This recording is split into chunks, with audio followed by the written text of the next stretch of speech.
understand any other job to do in my life.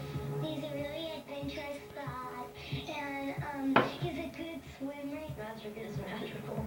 Oh yeah, dat heb je toe. Has such an TV. adventurous spirit that not long after he was adopted, he begged to go paddleboarding.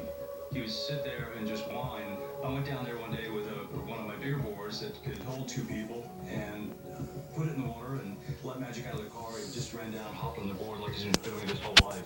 And after a long day on the water, Magic likes to end the day with a song. He's just fantastic. He's does everything with us. He's really enriched our lives. Still ahead on our Rare Breed special, this dog's nose can bring its owner thousands.